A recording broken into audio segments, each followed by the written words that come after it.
So I'll Hello. reintroduce Mr. Mirza here. Mr. Mirza is the Managing Director and CEO of Dr. Oetker India for over 13 years. He's a veteran with 30 years of experience in the food sector and was appointed to design the India entry strategy and the expansion strategy for Dr. Oetker in India.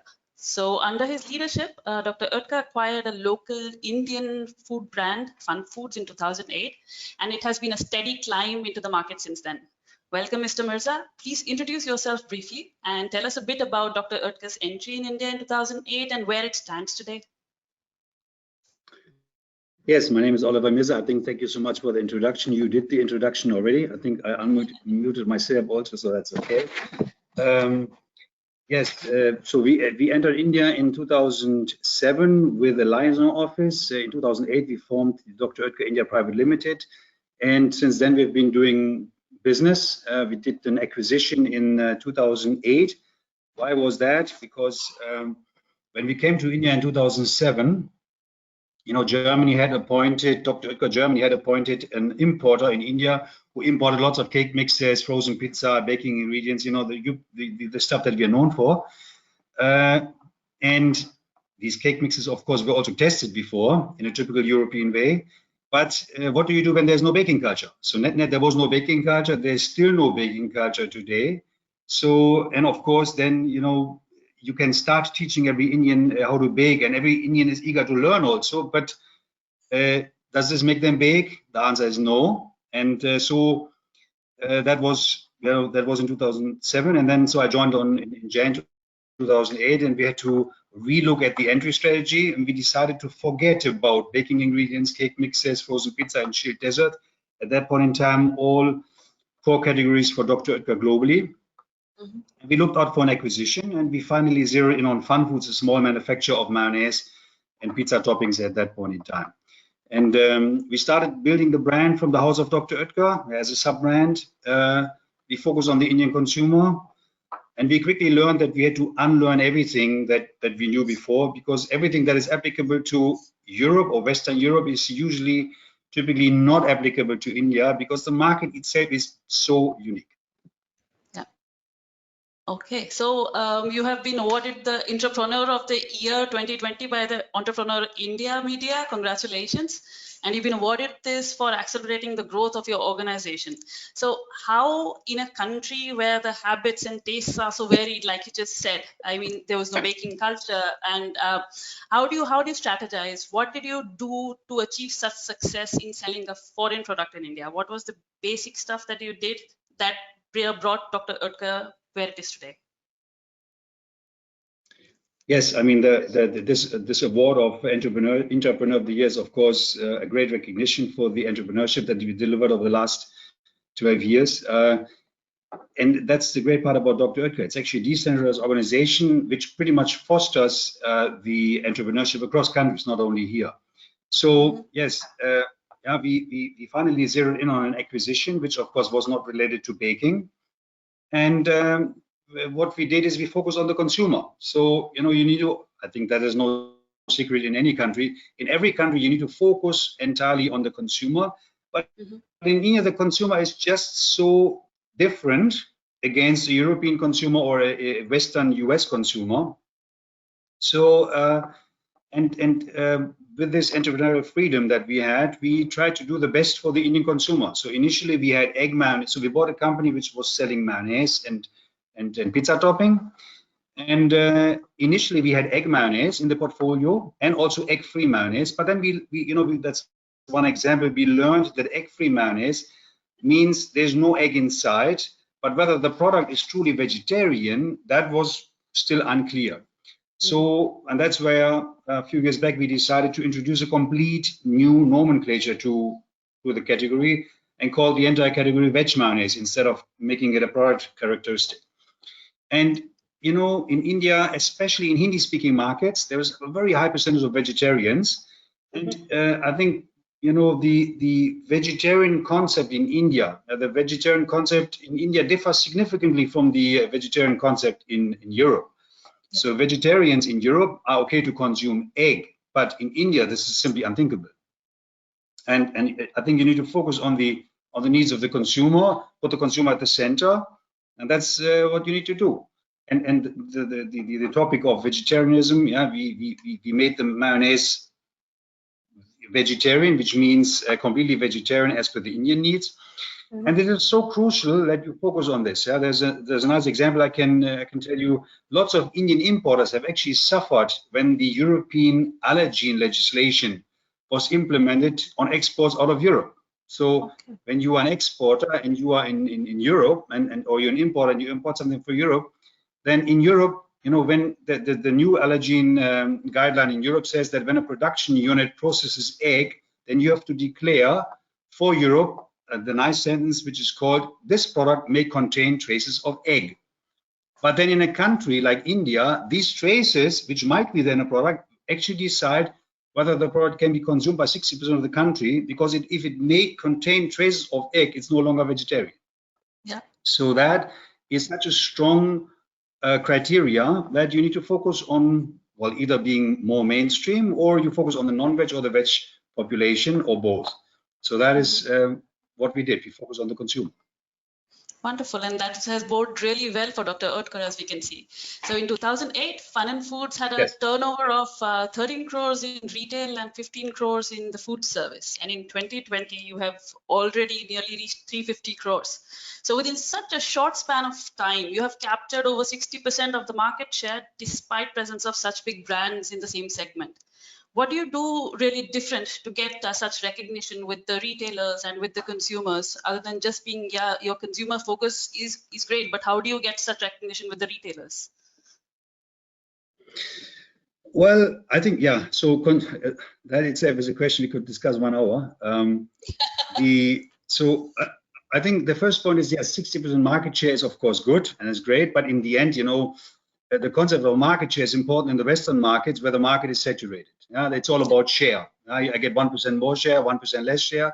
I think, you know, yes, you measure everything in market share, but I think what is important is not that we grew the market share. What is important that you build up a market from, and that's what we did. Yeah, when we acquired the Fun Foods brand or the Fun Foods company in 2008, the market for mayonnaise, for example, was 4 crores. Yeah, for the non-Indian familiar people, 4 crores means it is crores, the unit is 10 million. So we're talking about 40 million rupees as a market size. And today the market is about 300 crores. So from 4 crore to 300 crore is the growth that we delivered. Yeah. And now your question is, how did we do it? What did we do? So what we did is, every year we focus on distribution. Every year we focus on building distribution. And of course, on building not only distribution, that's the additional growth, but then also making more people understand and try our products. There are companies who sell mass products, yeah, Britannia, for example, or Nestle, for example. They focus on mass distribution and are present in about 4 to 5 million stores across India. You just heard that from Mr. Friedrich, the number of stores is about 12 million. So now we cannot always call those stores. Yeah, sometimes it is just a shed and somebody sells something. So the number that is being discussed in India is between 9 and 12 million stores. Let's call this, you know, where something is being sold. Now, whether it's 9 million, 12 million, it doesn't really matter. But those companies who are really into mass distribution, like a Nestle or like a Britannia, they would cater to about 4 to 5 million stores across India. Then you have companies like importers who focus on the niche distribution. We're talking about the top 4,000 outlets in the country, and we focus on mass distribution in the niche. So mass distribution in the niche means it's about 100,000 outlets that we by now we've built. And the challenge is that, you know, there is no, when you live in Germany, you can go to Trade Dimensions or Baufeld, and you can buy from Baufeld or Trade Dimensions a nice database called Baufeld Outlet Trade Dimension Database. And this gives you all the addresses of outlet in the country. But in India, you have to build this know-how yourself, or you have to buy it from someone who sells it to you, but usually you cannot buy it anywhere. So as a manufacturer, you have to build that know-how, and we have to constantly screen the markets for new outlets which might be able to carry your products. So that means you need to find the right outlets, and then you need to have a benchmarking strategy. At least we have chosen a benchmarking strategy. That means that you choose your salespeople need to know what to look for in an outlet before they approach the outlet and convince the outlet to start selling the products. Just because there's 12 million outlets in the country, or let's say 9 million, that doesn't mean that they all can all sell your product, because you know it's from selling loose stuff to packaged to gourmet items. The gap is so huge. You need to select the outlet. So we have selected a benchmarking strategy, an outlet which can sell Nutella, an outlet which can sell Barilla pasta or Agnese pasta. If you find such an outlet, you can draw the conclusion that there must be clientele in that outlet that is into Western food, and this clientele is the right target, so that we can also build a distribution. So that's the key. Wonderful, wonderful. Do you also have any specific margin arrangements with these retailers that sort of put you on top when it comes to comparison with other brands? Well, yeah, of course we have a margin arrangement. That means that yeah, in India you don't have a price list, and then you give deals and allowances, yeah, conditionen on the price list. You print the price on the pack. In India, the whole height of the price is with the manufacturer. You print the price on the pack, and then usually the retailer, you agree with the retailer on a certain margin. So when I see our margins that we have agreed with the retailer, these margins usually are on average a bit higher for the retailer, because we are in the niche. If you have a mass item, then you would probably have a lower, you give the retailer a lower margin because you sell more, yeah, because the overall thought is the off-shelf velocity of an item. You sell a lot of something, coupled with the margin percentage gives the overall turnover for the retailer. If you are in a niche market, then your margin is a little bit higher, and if you're in an absolute niche, then of course your margin is again higher. So I would say we are in the middle, because we are now no longer a real niche player. We are mass in the niche. In 100,000 outlets, you can no longer be really a niche player. Yeah, absolutely wonderful. So on that note, let's talk about 2020. It wasn't a very kind year to the industry or to the world in general, but Dr. Oetker managed to stay on top of the game. So there was shortage of labor, there was massive challenges in distribution, and he said, like, for you, distribution was the biggest channel that you have. How did you cope with the constraints of the lockdown? I mean, 2020 was a challenge for everyone. The salespeople only know best. Yeah, let's say this is, you know, I mean, when you are in sales, and we consider ourselves to be actually also in sales. So if you, these are all conditions, you are just to play the game well. And 2020 was just one more difficult condition on top of the other conditions. So it was a challenge for everyone. Yes, and for us, it was like from the lockdown. In India, the lockdown happened on 21st March. And from 21st March till 31st March, sales was zero. So we didn't sell a single pack, because everything was locked down, everything was closed, and nobody had a clue. Even in April, sales was low. Yeah, but then our manufacturing plant was shut for 10 days. So usually, I think this is a situation nobody can prepare for, especially from a cultural point of view. India can for sure not prepare for this, because in India, people, you know, work more on the, you know, on the flow. Let's walk and let's decide where we walk while we walk. Whereas Europe would be very strong on planning. And as India is not as strong on planning, it was a bit more difficult for India. But India is very strong on adaptability and agility. So our plant was shut for some 10 days. Then we were allowed to open the plant, and with limited operating hours and limited manpower. We suffered a lot, but yes, because the adaptability is so high and agility is so high, we then actually started operating the plant with 100 people. Then we had a challenge, because everybody at home was working from home. The entire head office was closed. So, you know, we roped in the entire team. For example, in Delhi head office, we have 80 people. They were now all sitting at home. And so we asked these 80 people to become sales reps, because these 80 people were sitting at home, have to do the shopping for their own home consumption. So we gave everybody a price list and said, okay, you go to the nearest neighborhood store, Kirana store, the name was mentioned earlier.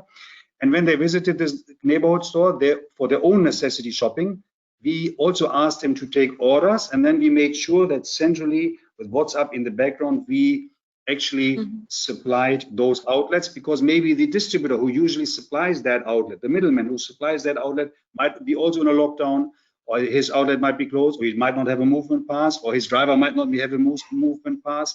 So this is all complex, and that complexity we need to manage, and we try to do that. And then we created some competition, on WhatsApp. On a daily basis, we publish the salesman of the day, and then everybody wants to be in the good books of the senior leadership team. So people started, becoming more active and started selling. We introduced some new packs. We saw that consumers started hoarding our products, hoarding pizza topping. So we launched a 400-gram pack instead of 250 to upgrade them to a bigger pack, and we focused only on the most necessity items, 25 items. Wow. Okay. So adaptability, agility, focus of India as always. Wonderful. Time surely is flying. We have time for one more question, I think, with you. So Fun Foods has become a household name in India. How does Dr. Oetker plan to build its own brand further as Dr. Oetker? What are the next steps for you in India? So from a brand strategy, that is our brand strategy across the world. We always use sub-brands. Let's say in Germany, for example, Vitalis is one sub-brand of Dr. Oetker. It stands for muesli. So that's how we started in India. We made Fun Foods a sub-brand, and we used Fun Foods initially for every brand. We put Dr. Oetker on top of Fun Foods by saying, it's Fun Foods from the house of Dr. Oetker. This is how this looks. For example, here on a mayonnaise pack, the Fun Foods from the house of Dr. Oetker, that we did initially on every product. But then now, after 10, 12 years, we decided to position Fun Foods only as a specialist brand for spreads and sauces. Okay. And mayonnaise, of course, is also a spread.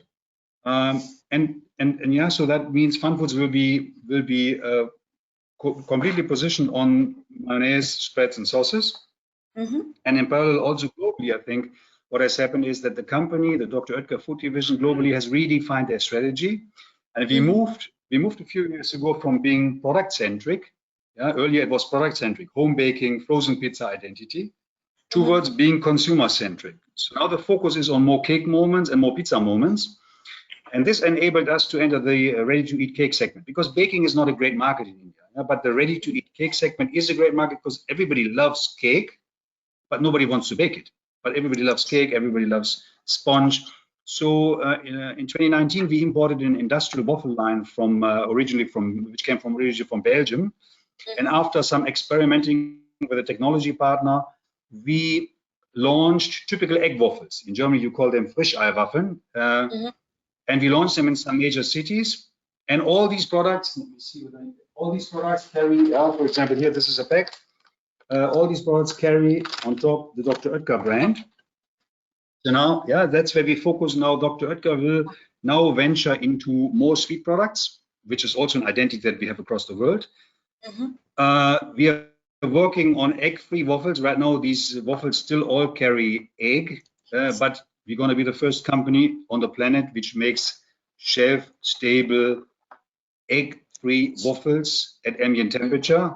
Ambient temperature in India means 35 to 40 degrees. So let's see, we need to develop it. It's not yet ready, but we're working on it.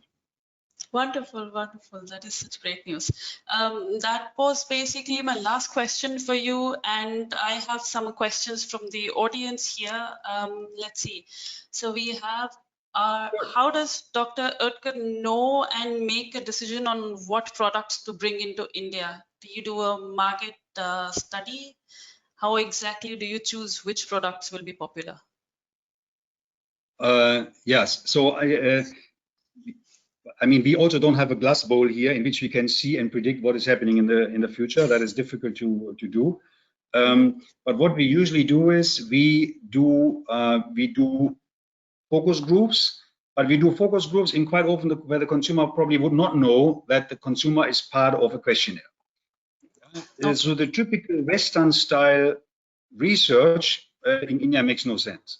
We have done this. Sorry, I have a nice anecdote. We have done 10 years ago or 12 years ago, in the year 2007, we have done research, yeah, in Europe you would call this product use test. So we have brought in cheesecake mix. It was a Käsekuchen mix from Germany. We brought this in, and we brought in a Black Forest cake mix, and we gave this to 50 households and asked them to test it. And the answer is that they all loved the product, yeah, and they all were happy with the product. Now the question comes: nobody of these households had an oven. Okay. Quark or cottage cheese or cream cheese was not available at that point in time, and the whipped cream that you can buy in India is only with 25% fat, so you cannot even whip it. Nobody knows how the consumer actually has done that test at home, but they were all happy. Everybody loved the product. Yeah, and on that basis, you see that traditional research that you do in Europe is not really working in a country like India. You need to do different approaches, and that's usually what we would do. We go different approaches. Yeah, let's say, for example, we started with waffles. We have done a study where we just spoke with consumers about different brands that they today consume in the cake segment in order to identify where is there potentially a gap. And then we realized that waffles are considered cake, and there was no waffle concept yet in India. But you see some waffle wala coming up, some waffle restaurants coming up in Mumbai. Usually the trends come from Mumbai. And so we see the gastronomy is shaping waffle trends. There's a demand for waffles. People are very willing to pay 200 rupees for a waffle. And then we said, okay, and that is also considered part of this. There's a high aspiration towards this. And then I think it's just a question of entrepreneurial trial. You need to try, yeah, because a launch in India is not as expensive as in Europe. You just launch the product, and if you have a lot of neighborhood stores, you test it in some outlets, and you will get an immediate response. So on that basis, we test it. We do some focus groups. We do some in-depth interviews, but we would not do really a questionnaire because the answer to a questionnaire on every question will be yes. Everybody will say yes, and nobody will say no, I don't like this. So you don't ever get a no. You need to understand from whether the yes is a no, or whether it's an 80% no, or it's a 20% no, because everybody will say yes. So that is a challenge. So people will give answers which are socially desired and not really the truth. Yeah, so that's, I think, the problem also with anything that you do in India. Try to be overly polite and you don't really get the right answers in there. But also, is there a way that you turn that around? Like you said, you have different ways of actually finding out or doing your research, and it's not through questionnaires. And how successful have these trials for waffles been for you? Other than, I mean, do you also plan to do this, sell this into the food service industry, or only for end consumers for this niche? Also for the food service industry. No, also in food service. So I think one point how we do. So let's say, how do we do this in the segment of pizza? How do we do this in the segment of mayonnaise? How do we do this with the waffles? So of course, one has to see that we are also partner when it comes to pizza sauces, when it comes to mayonnaise. I saw a lot of people listening are from Europe. So in Europe it is unusual, but in India people actually use the mayonnaise also on a pizza. So they have a pizza base, they buy this from the bazaars, put some mayonnaise on it, and then put the sauce on it. So that's where the link between mayonnaise and pizza is. Of course, it's also used for other stuff. But so, and when we as Dr. Oetker are core partner, we are core partner, business partner of let's say Pizza Hut in India. We supply a lot of sauces to Pizza Hut. And it's not only that you supply sauces, you actually learn with these guys because they drive the innovation on the restaurant side. So when they launch something new on their menu, we learn because we are partner to them.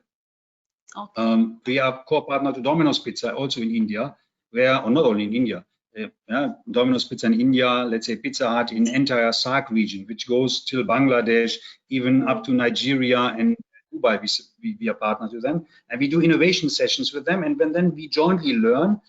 And that is where you also learn of where the trends are going, because whether these fast food restaurants offer, let's say, a pizza, and they think 1 year ahead what is going to be next on the menu, and that's where they will shape the trends, and we profit from this know-how also on the retail side because we learn. We learn with them, and they also learn from us on the product side. And similarly, let's say on the waffle side, when you look back 2-3 years ago, KFC was the first who launched in Indonesia, in Canada, and in US, a menu in which syrup, mixed butterworth syrup, was put on a waffle together with the chicken.